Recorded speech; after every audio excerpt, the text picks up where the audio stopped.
যখন আমি আর দেশে ফিরতে পারবো ইনশাল্লাহ প্রত্যেকটা পরিবারের যা যা লাগে সব সহায়তা আমি দেব, আর হত্যাকারীদের বিচারও করবো। আওয়ামী লীগের অফিসিয়াল পেজে ফের প্রাক্তন প্রধানমন্ত্রী শেখ হাসিনার ভার্চুয়াল ভাষণ। কাজে এলো না ইউনূসের হাসিনাকে উদ্দেশ্য করে ভাষণ না দেওয়ার বার্তা। দলের সহকর্মীদের উদ্দেশ্যে এবং খুন হওয়া পুলিশ পরিবারের উদ্দেশ্যে তার সহমর্মিতার বার্তা প্রচার হলো আওয়ামী লীগের অফিসিয়াল ফেসবুক পেজে। তাদের সাথে আমি কথা বলতে চাচ্ছি। আমার সত্যি খুবই কষ্ট লাগছে।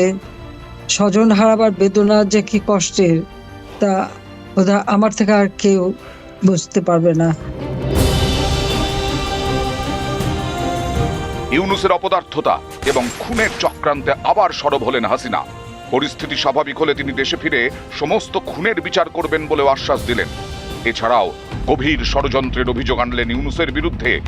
মৃত পড়ুয়াদের শরীরে থাকা গুলি পুলিশের নয়, পড়ুয়া মৃত্যু ও মোহাম্মদ ইউনূসের পরিকল্পনা। বিস্ফোরক আওয়ামী নেত্রী। তো তাদের আন্দোলনের মধ্যে যতগুলি লাশ পড়েছে সেগুলি যদি এখন কবর থেকে বের করে পোস্টমর্টম করা যায়, দেখা যাবে এখানে পুলিশ গুলি করে নাই, সেনাবাহিনী গুলি করে নাই, র্যাব গুলি করে নাই, বিজিবি গুলি করে নাই।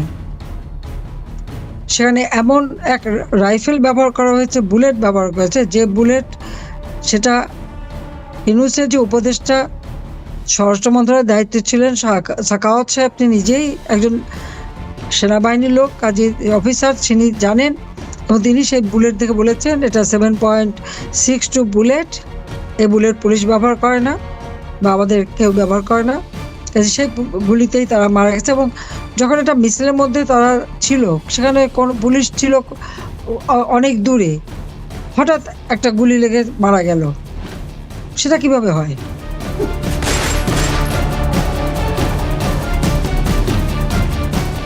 ফেসবুক বার্তায় দেশে আওয়ামী লীগের অবস্থা অনুকূল হলে তিনি ফিরবেন বলে কথা দিলেন হাসিনা। বর্তমানে বাংলাদেশের পরিস্থিতি হাসিনার পক্ষে নিরাপদ নয়। এছাড়া নিজের বক্তৃতার পরে কয়েকজন খুন হওয়া পুলিশ কর্মীর পরিবারের মহিলাদের সঙ্গেও কথা বলেন তিনি। আমার স্বামীকে হারাইছি, আমার ওদিকে স্বজনরা সবাই মুখ ফিরিয়ে নেয়, আর আমি যখন মরে যাবো আমার 3টি সন্তান তো একদম শ্যাওলার মতো ভেসে বেরোবে। না, তোমার বেঁচে থাকতে হবে, তো বাচ্চাদের জন্য বেঁচে থাকতে হবে, আর ধৈর্য ধরতে হবে, মনে সাহস রাখতে হবে। আমি আছি তোমাদের, আমি অবশ্যই আমি দেখবো কতটুকু কি করতে পারি, করবো আমি। ফের মোহাম্মদ ইউনূসের বিরুদ্ধে বিস্ফোরক অভিযোগ করলেন হাসিনা। তিনি জানান, জুলাই আন্দোলন সম্পূর্ণ পূর্ব পরিকল্পিত এবং ইউনূসের মস্তিষ্কপ্রসূত। ইউনূসের সাহায্যকারীরা ইতিমধ্যেই স্বীকার করেছেন যে তাঁরা পুলিশ হত্যা না করলে ও মেট্রো রেলে আগুন না লাগালে এই আন্দোলন সফল হতো না। হাসিনার দাবি, পুলিশ আন্দোলনের শুরু থেকে প্রতিবাদী ছাত্রদের পাশে ছিল, কোনো পুলিশ স্বতঃপ্রণোদিতভাবে গুলি চালায়নি। এমনকি আন্দোলনরত পড়ুয়াদের প্রথম থেকে সহযোগিতা করেছে পুলিশ, দাবি হাসিনার। মৃত পড়ুয়ার দেহ পরীক্ষা করলে জানা যাবে তাদের দেহে যে কার্তুজ আছে তা বাংলাদেশের পুলিশ, সেনা, বিজিবি কেউ ব্যবহার করে না। ওই গুলি এসেছিল অন্য কোনো রাইফেল থেকে। এমনকি হাসিনা এও জানান, ইউনূসের উপদেষ্টা স্বরাষ্ট্র মন্ত্রকের দায়িত্বে ছিলেন যে সাখাওয়াত সাহেব, তিনিও জানান এটি 7.62 বুলেট। এই বুলেট বাংলাদেশের কোনো সরকারি প্রতিষ্ঠান ব্যবহার করে না। তবে গুলি করলো কারা? কে ব্যবহার করলো এই অন্য রকমের রাইফেল? তবে কি পড়ুয়া খুনের ঘটনাও সম্পূর্ণ পরিকল্পিত?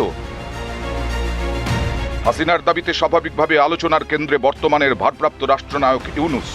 হাসিনার কড়া আক্রমণের মুখে ইউনূসের ক্ষমতা দখলের ষড়যন্ত্র আরও জোরালো হচ্ছে বলে মনে করছেন বিশেষজ্ঞ মহল।